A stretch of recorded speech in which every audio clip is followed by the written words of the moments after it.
November 23rd, Assignment 16, Turkey Day. Mom was in the kitchen when I went downstairs this morning, sifting flour into a mixing bowl. Her hair was washed, and she was wearing her favorite sundress, the one with blue stars. "Good morning," she said, smiling, as if this were any other day, as if she did this all the time. Her voice was almost normal, just slightly blurry. I felt like I was listening to a recording of her, with a faint static humming in the background. I ignored the static. "Happy Thanksgiving," I chirped, and practically skipped up next to her. If she was pretending to be happy, so would I. "Here," she set a bag of apples and a peeler in front of me. "I'm making a pie." I was about to ask about Dad's pie, but I swallowed the question. I didn't want to spoil the moment. The sight of her and the scent of freshly peeled apples made me want to leap up and wrap her in the biggest hug. But we were pretending this was normal, so I picked up an apple and started peeling. The house rang with silence, but I didn't dare suggest music, so I listened to the song my peeler made. Tisk, tisk, tisk. "Your father is picking up Grandma up from the airport," she said. "She's looking forward to seeing us." With all that's been happening, I hadn't even thought about my grandmother. She comes to our house every Thanksgiving, and Mom usually worries about her arrival for days in advance. Ever since her own parents died, these visits from her mother-in-law had taken on extra importance, and she'd putter around the house, cleaning and cooking, biting her nails as she went. This year, though, nothing worried her. Nothing seemed to affect her at all. We cooked in silence for a while. "How's school?" Mom asked finally. She wasn't the type of mother who asked how school was. I normally just told her. "Fine," I said. I wasn't the type of kid who said fine. "How's the egg drop?" Part of me couldn't believe she remembered. I thought back to our conversation in Dad's office, and it was almost like I'd been talking to a different person entirely. "It's gone great." My voice came out too loud. "Did you try the cereal?" "Yeah, it was great," I said, without really knowing why I'd lied. Mom's smile didn't reach her eyes. "Recipe for crayon apple pie filling. Materials: 5 green apples, 1 cup cranberries, 3/4 cup white sugar, 2.5 tablespoons butter, 1 teaspoon cinnamon, and 1/2 teaspoon nutmeg. Procedure: preheat oven to 375 degrees. Peel apples while Mom measures. Do not put on Bon Jovi. Just mix, and pretend everything is as it should be." Dad arrived with my grandmother, who started shedding layers as soon as she stepped into our overheated house. Off with the coat, the scarf, the leather gloves, all piled into Dad's arms. "Oh my, big girl," she said, her accent thick, her hair dyed blacker than ever. "Look at you growing into a woman."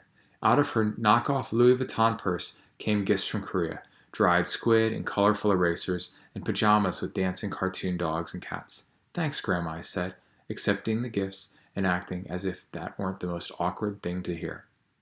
"I always tell you, call me Halomi," she said as she hugged me, but she didn't really mean that by now. It was an old habit, our standard greeting. Never in my whole life had I called her Halmoni.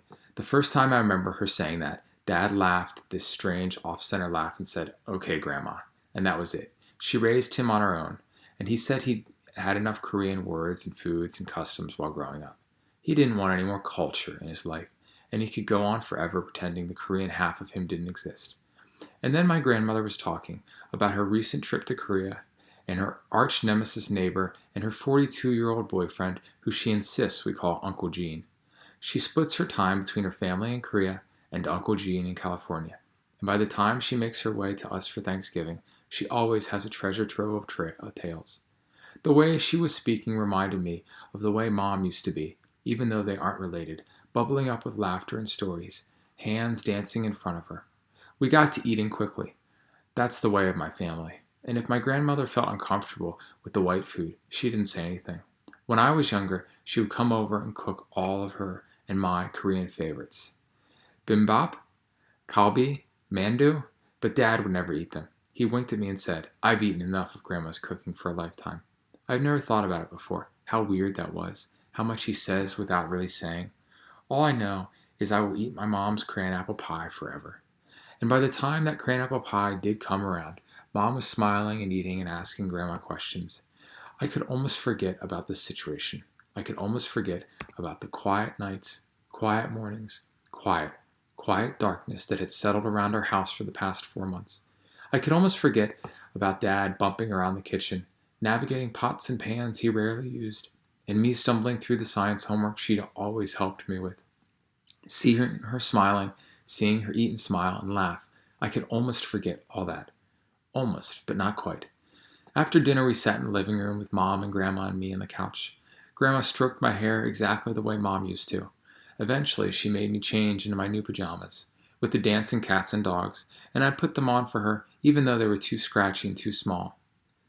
Ipadu, Grandma gasped when she saw me. Dad stiffened at the Korean language. He always does that. I don't know why. I laid my head on my grandmother's lap, and I felt like a little kid again, listening to my family talk around me.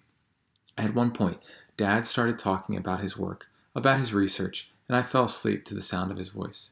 Even as I slipped into sleep, I could feel Mom fading into the background, and Dad kept talking, and all the world was background, but I couldn't quite remember how our family used to be. I woke up in bed the next morning, disoriented and panicked, as if I had a nightmare.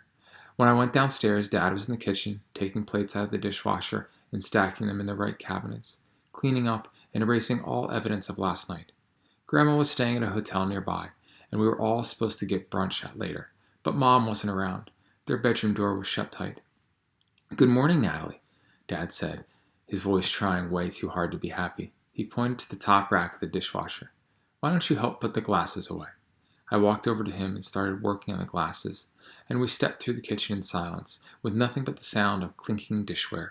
I couldn't wait to see Grandma again, because she would fill us with her noise, and she would bring Mom back again. "Natalie," Dad said, his voice still trying too hard. "Remember how we agreed on your appointment? I spoke with a therapist I think you'll really like. She's a friend." "Okay." I cut him off real quick. I picked up 2 more glasses, but they felt so heavy in my hands all of a sudden, and I set them down on the counter. Too hard. "Where's Mom?" I asked, because I couldn't hold my question any longer. Dad frowned. "She's just in the bedroom, but—" I tried to slip past him. I needed to see her, to make sure the happy, smiling Mom from last night wasn't just an illusion. But he stopped me. "Don't wake her just yet," he said. There was an edge to his voice that I didn't want to think about. She's sleeping. The word sleeping was layered with 1,000 different meanings, and I was pretty sure I would never understand half of them. But I knew the most important one. Mom has a note in her book, just a paragraph called "A Word on Words." She talks about all those pretty scientific words, all those big terms, and justifies all those footnotes in her book. She says how important it is to understand, to know the meaning of the words, because once you know a word, you can own it. It's yours, and it's part of you. I used to leaf through her books, reading only the footnotes, trying to memorize all those big definitions, trying to understand her indecipherable language. But some words are too big to be contained. Some words take on new, unexpected definitions that you can't find in the dictionary. So when Dad said Mom's sleeping, the words swallowed me whole and spat me back out. I went up to my room and refused to go out for brunch. I read all the footnotes in Mom's book until my mind was filled only with plant words and all my worries stopped pounding in my head. Hamoni, noun, the Korean word for grandmother. Ipuda, adjective, the Korean word for beautiful. When I was little, my grandmother said it to me so many times that I thought it was my Korean name. I was told Ipuda was my Korean name until Dad heard me say it and told me to stop. November 27th, Assignment 17, Magnets. Question: how does temperature affect magnets? Materials: 3 magnets, 1 hot plate, 50 washers, 1 beaker of ice water, tongs. Hypothesis: hot magnets work better than cold magnets. Mondays are always hard, but on the Monday after Thanksgiving weekend, you can tell nobody wants to be in school. Not the kids, not the teachers, not the janitors, or the lunch ladies. There's a sleepiness in everyone's eyes, a slowness in their steps, a sadness in their voices. I was the only one happy to be in school, happy not to be home. Twig came to science class dragging. "School is the worst torture in the world," she said, leaning her head against my shoulder as the rest of Fountain Middle's 7th graders slumped toward their desks. "Good weekend?" I asked. I was with my dad, so yes. Twig loves her dad more than she loves her mom.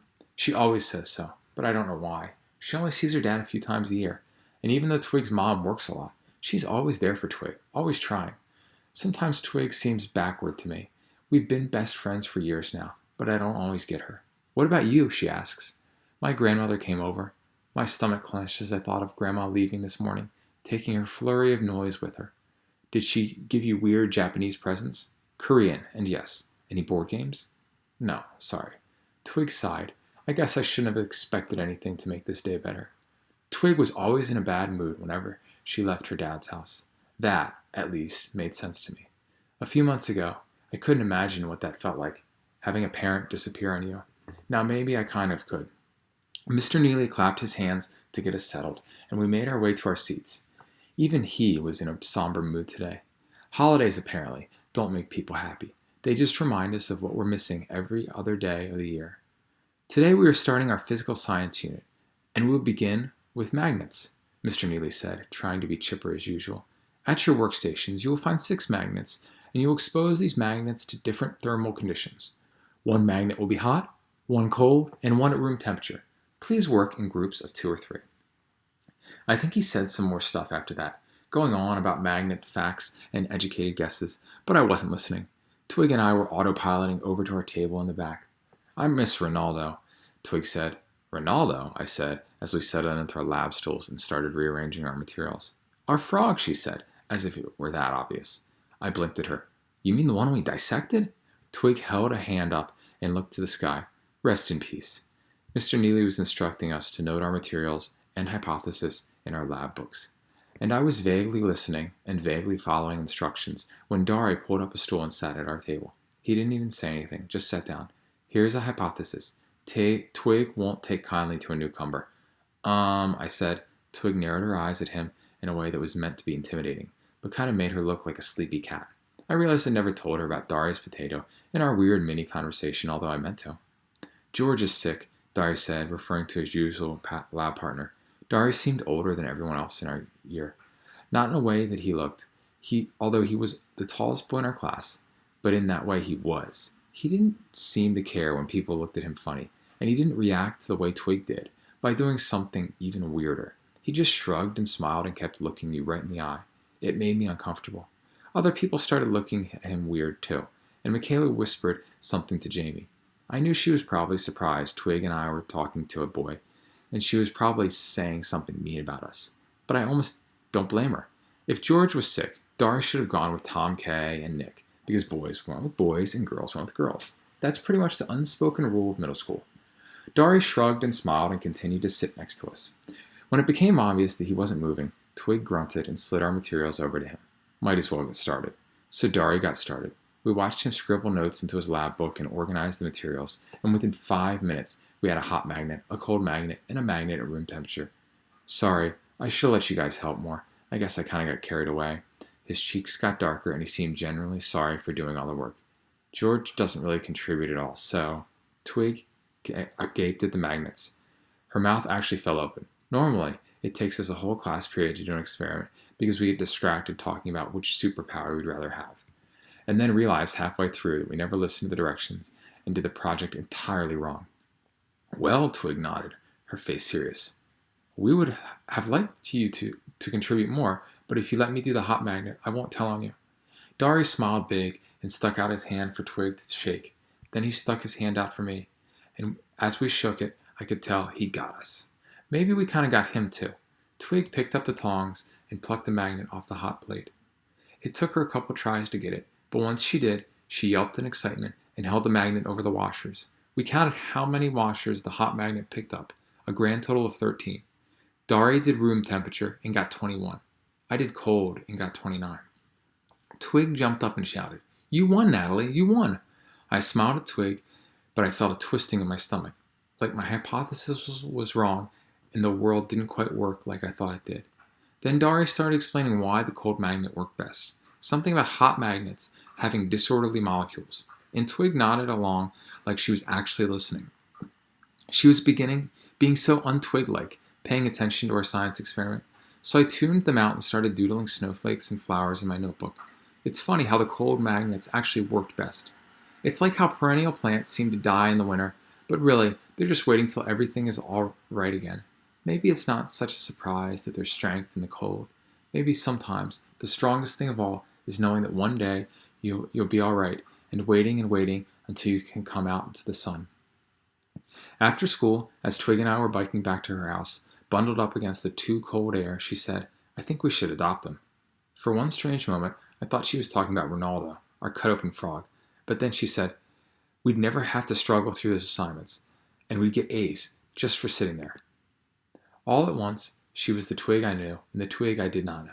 She was the smartest girl who schemed to get out of schoolwork, but also a stranger who had suggested hanging out with someone new. She hadn't done that in the years I'd known her. I shrugged. That'd be great, but Daria was only sitting with us because George was out sick. Twig frowned and pedaled faster. So we were no longer side by side. Easy come, easy go, she shouted into the crackling autumn air. My grandmother did give me a Korean video game once. It had to do with both aliens and yoga and was surprisingly addictive, but Twig refused to play it. It sounds awesome, she said, shaking her head sadly, but I'm a purist. Okay, I guess I kind of do blame Michaela.